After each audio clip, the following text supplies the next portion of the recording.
online and on your smart speaker. You need tools? We've got tools. Total Tools Toowoomba. Every tool, every trade. Hit News Briefing. Hi there, I'm Alicia McFarland. The Prime Minister has met with Vietnam's top leaders today for the first of many discussions. A deal has been struck between our financial watchdog and the State Bank of Vietnam to crack down on money laundering and terror financing. Anthony Albanese says a partnership could also be created which would help ease Australia's widespread skills shortages. I discussed with businesses there the opportunity for a linkage between our educational exchanges and the needs that our economy has. We know in areas like aged care, for example, there is an opportunity for greater exchange and greater support. The Greens are confident a proposed rent freeze won't impact supply across the country. It's one of two demands the party is calling for in return for its support on the Housing Australia Future Fund that's currently held up in the Senate.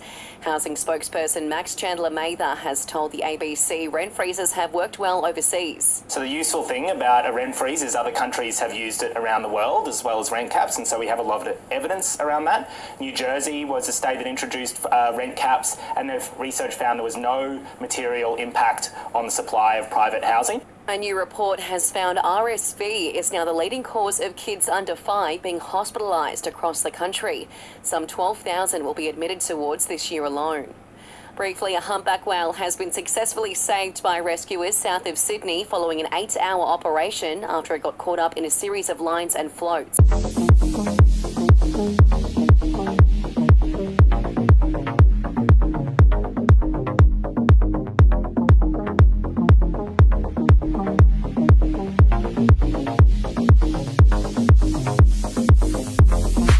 In sport, the Roosters have broken their 3-game losing streak with a 1-point win over the Bulldogs. Luke Keary landed the match-winning field goal, but the 5'8" has told Fox Sports the win didn't come without a challenge, coming from 24 to 18 points down. It's just ugly. We just a few of those long-range tries.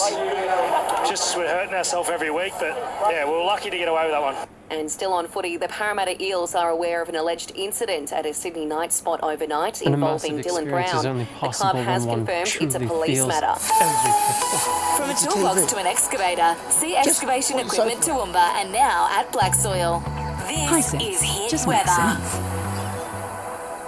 Showers for the rest of the day in Toowoomba, dropping to lows of 13 degrees overnight. Tomorrow, showers and a top of 16 degrees. The Science Briefing podcast is your go-to for the latest in tech, health, AI, space and more. New episodes weekly on the Listener app.